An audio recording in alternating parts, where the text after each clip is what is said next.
warn everybody the mics are up, so everything you're going to say is going to go up. That's right. Everything you say can and will be held against you in a court of law. All right. So we were going to try to polish off Joel today. Unfortunately, just getting through the balance of chapter 2, which is... Anyway, so here's part 15, and we might get through with it in the next couple of weeks, but that's okay.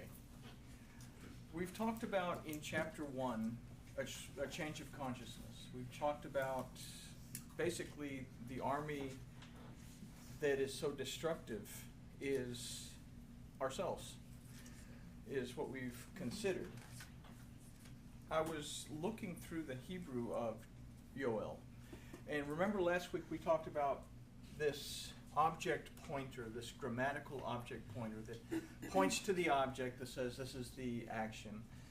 And we said that this falls in the strangest places, and it represents to us the word of Yahuwah.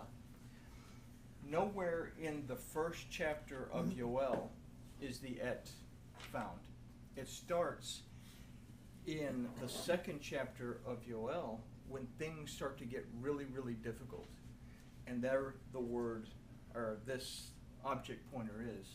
We can't say, well, there's no objects in the first chapter that are getting action, because that's not true. There's lots of them. So I found that interesting.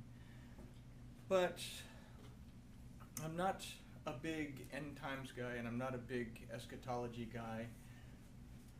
It can't be avoided with Joel. So we're just going to teach this from an eschatological point of view, because you can't help but teach it that way once you get into the Hebrew. And let's talk to our Elohim, and then we'll take a look at where we're going with this. But Master Yahuwah, we thank you for this time together. We thank you for the opportunity that we have to study your word, to gather together.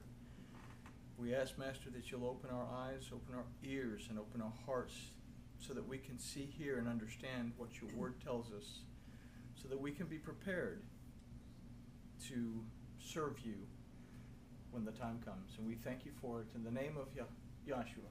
Amen.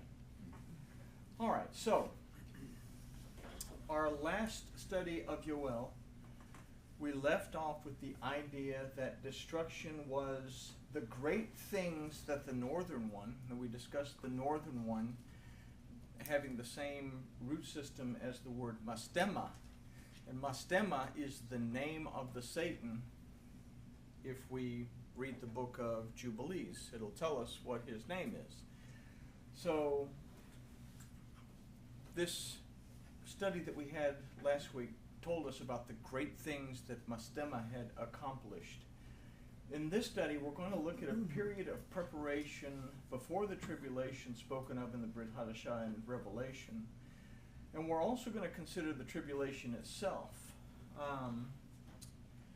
Within this study, we're also going to consider the judgment. We call it the judgment seat of Mashiach, because it pops up during this study. And in next week's study, we're going to be able to finish off the eschatological timeline, because everything is spoken of in this book of Yoel if we take it from Elohim's language and stop trying to translate it and try to figure it out from our own language. So we'll start with verse 21 in chapter 2. It says, "Fear not, O land, be glad and rejoice, for Yahuwah will do great things." So here we have to take into account that although the past has been polluted by the enticements of the Satan, the great things that the northern one has accomplished, Yahuwah will do great things in order to restore us back to fruitfulness. And we're going to start in verse 22, where it begins a description of these great things. It's a restoration of blessings that are to come. Now, we start in verse 22 that says, "Be not afraid, you beasts of the field." It except for Tiffany's cows. They should be afraid. Be not afraid, you beasts of the fields, for the pastures of the wilderness do sprout. For the tree bears its fruit, the fig tree and the vine do yield their strength. Now there's a whole lot of stuff in there. But we're going to just concentrate on the idea that immediately we have a vision of a restored world as it was in the beginning. When it was created, we have to understand that this is the world within the gates in the tribulation. Okay? This is the world that's been prepared within the gates. Yahusha said, I go to prepare a place for you. So we remembered from Revelation there is inside the gate and there's outside the gate, two different places. So we go on to verse 23. That is it's a interesting verse. It just says, Be glad then, you children of Zion, and rejoice in Yahuwah your Elohim. For he gives you the former rain in just measure, and he causes to come down for you the rain, the former rain, and the latter rain at the first. So we'll read this again in a minute, and we will translate it the way it should actually read. But first, the first rains, Moreh, give moisture to the crops, and the second rains, Malkosh, give them the boost prior to the harvest. I'm not too much on agriculture, but you get rain in the beginning, you get rain in the end, you get a good crop. And this is everything in Torah. Well, it's about agriculture. But in agriculture, it tells us about our relationship with Elohim. And it also tells us about what's going to happen. So that is only an agricultural explanation. So let's consider the word moreh that's used for former rains. This word also means teacher. You have moreh that means rain, morah that means teacher. They share the same root. This word can also mean an archer, the kind that shoots an arrow. Its root for moreh and marah is yara, that means to shoot an arrow straight, and is also the root of the word Torah, that means instruction or teaching. A Torah teacher will teach us how to shoot the arrow straight, how to live according to Yahuwah's instruction. The word malkosh represents the rain in the springtime. Its root is lakash, that means to gather what is left so that it does not spoil. Before we go on, let's reconsider this verse, putting the words that actually should be there back into it. We say, Be glad then, you children of Zion, and rejoice in Yahuwah your Elohim. And literally, if we say in Zion, let's go back. Be glad then, you children of Zion. Zion, according to Jubilees, means whom Yahuwah has seen. Okay?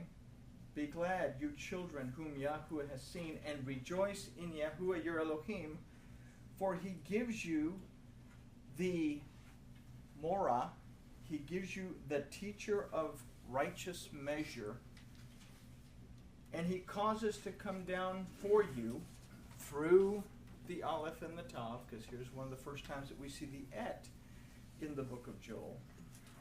The rain from the moreh, former rain, from the instruction, from the teaching, and the latter rain at the first. So these will come, these teachers will come at the first. Barishon, that literally means in or as the beginning. And we can also consider that these will come at the beginning of something, and as the next several verses deal with tribulation, we can consider that these teachers of Torah will appear to gather together the last of the crop, those that are willing to be taught and that are willing to make teshuvah at the onset of tribulation. So the former and latter rain, as at the first, the teacher of righteous measure is going to come. And these are the people that are going to keep or pick up, glean the crop so that it doesn't spoil. Because there's going to be a lot of people that open their eyes at the last moment, as we will see. Now, although the entire chapter of Yehezkel or Ezekiel 44 applies here, I'm just going to mention verses 23 and 24 specifically.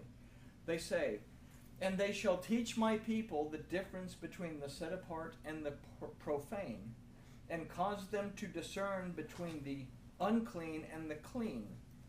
And in controversy they shall stand in judgment, and they shall judge it according to my judgments, and they shall keep my Torah and my statutes in all of my assemblies, and they shall keep dedicated my Sabbaths." So there's a reason that there are going to be teachers of righteous measure that are going to be there at the very onset of tribulation, because someone has to continue to teach the Torah.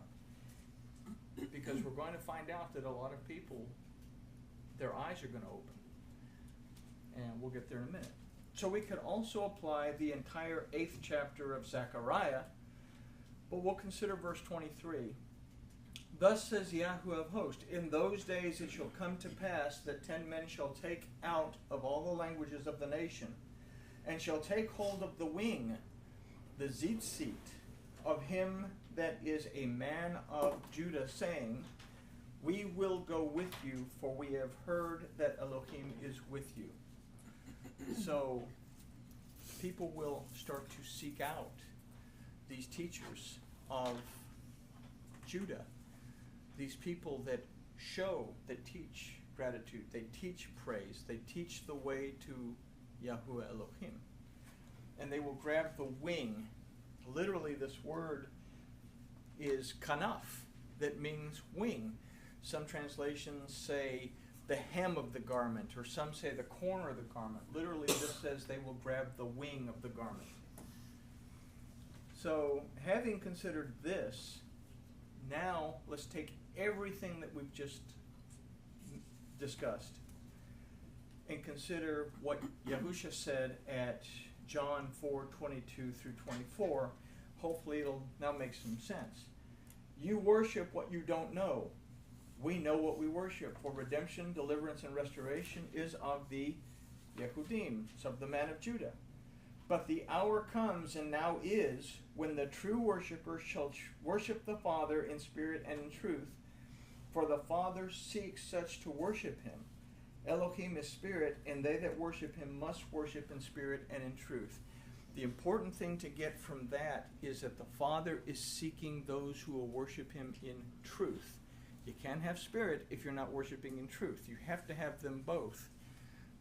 But in order to worship in spirit, we must be able to seek the Father in truth. And that's a very important idea, because it's going to follow through as we go on.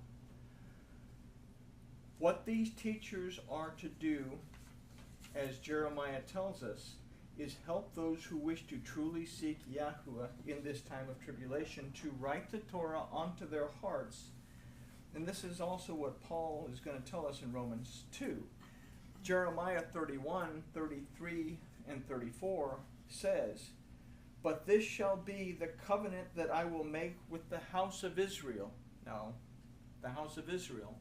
Remember, there was the northern kingdom, the 10 tribes that went to Assyria and never came back, and there's the southern kingdom, that's the 2 tribes, Judah and Benjamin, that went into captivity, but they came back, and with Ezra and Nehemiah and the whole crew, they got it all together.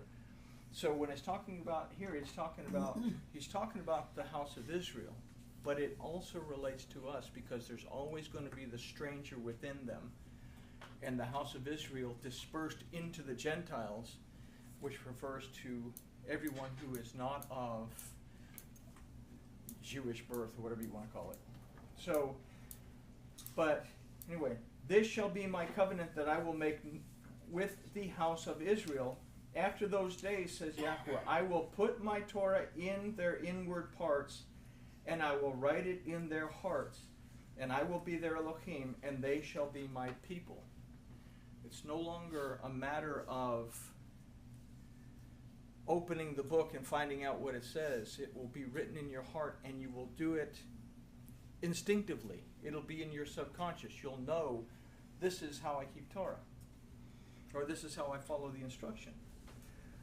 The goal of these teachers is to be this from Jeremiah. And they shall teach no more every man his neighbor, and every man his brother, saying, Know Yahuwah, for they shall all know me, from the least of them to the greatest of them, says Yahuwah, for I will forgive their iniquity, and I will remember their sin no more. This idea, this concept of their being raised up teachers to teach the righteous measure of Yahuwah Elohim. We say everyone has a measure of faith. This whole concept is going to take us now into verse 24. This will be the results of what begins to happen. And the floors shall be full of grain, and the vat shall overflow with wine and oil. The word, grain, and the blessings, wine, of Yahuwah will be full because of truth, oil. The word for full is malav, that aside from full also means to accomplish in the end. So we are looking at a goal that has to be accomplished by the end of tribulation prior to entering into the millennium. So we might consider this is to, I just said that. We might consider this to be accomplished at the end of human age prior to the millennium. This would be directly after the tribulation and the judgment of Mashiach that we'll talk about in a few minutes. Verse 25.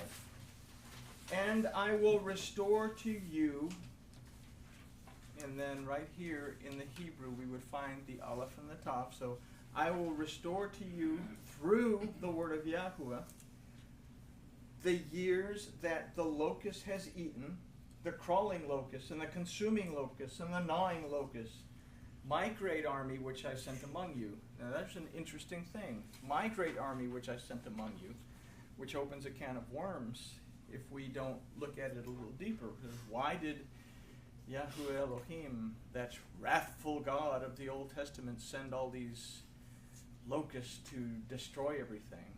Because that's how we would read it, is, wow, he's just really making it hard on people. So the word for locust is ha'arbe, that from the root rabbah means a great transgression. The crawling locust is yelek, that means to devour, and from its Proto-Hebrew means to cause a division of blessing. The Proto-Hebrew of this, I didn't write it down on here, is this. Well, if I can get it right. So something that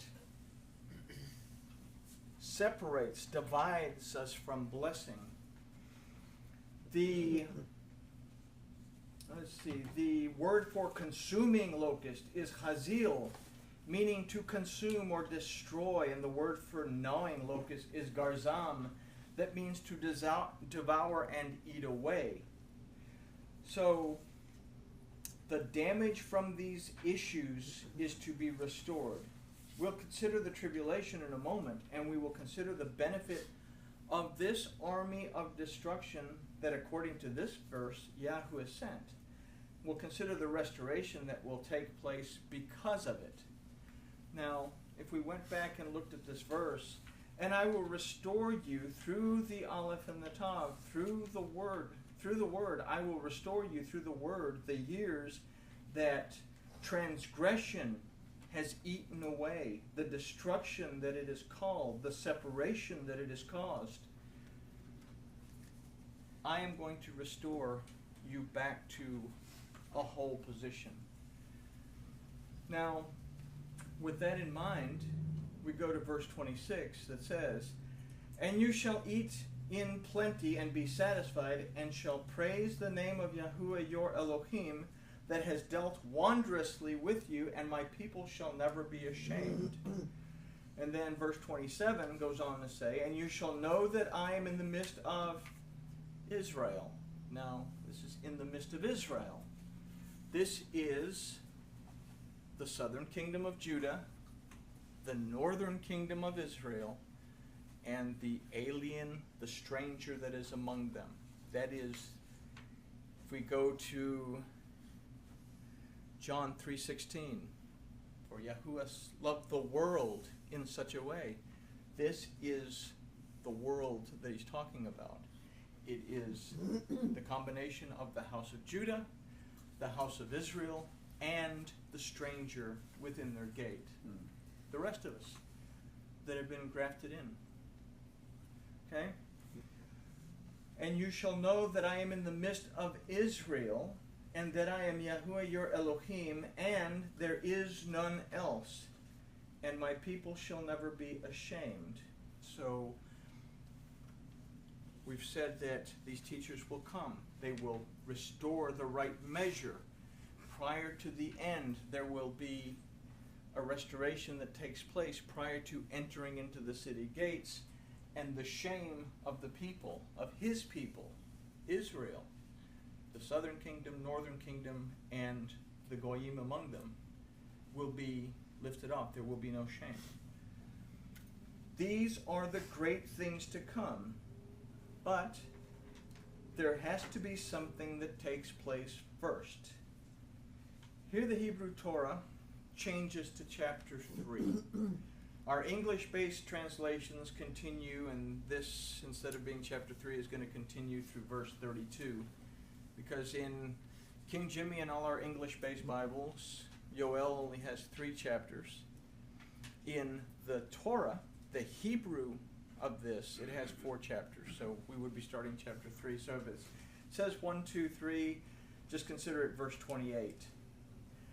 That says, and it shall come to pass afterward that I will pour out through the aleph and the tav, through the word, we don't have the et in there, that I will pour out my ruach upon all flesh.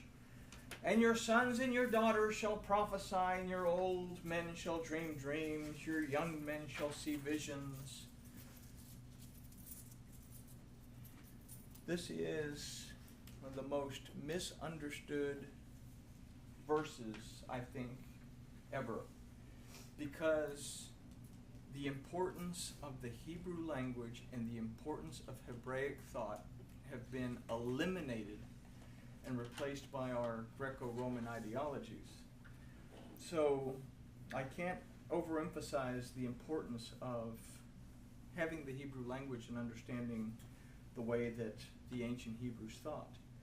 The Ruach of Yahuwah will be poured out to everyone. The Ruach of Yahuwah Elohim will open the ears of those willing to hear. Everyone will receive the blessing, or this blessing, as everyone must be equal in ability prior to the tribulation. We get an idea of this, I'm jumping ahead, but when they left Egypt, was anybody sick? They were all in good health. Everybody had the same opportunity. So this is the first thing. I'm going to pour out my spirit on everyone to start off on an equal footing. Everybody has the same dose of the Spirit. Those that are not willing will not hear. Those that are willing will hear. It is like everything else. It's a choice. Now, that the sons and daughters shall prophesy is telling us that those who are restored to Yahweh Elohim and are established in him shall nabu. This word means to prophesy, but it also means to inspire. It also means to be under the influence of the Ruach, so that the word of Yahweh in the hands of this group will go out stronger.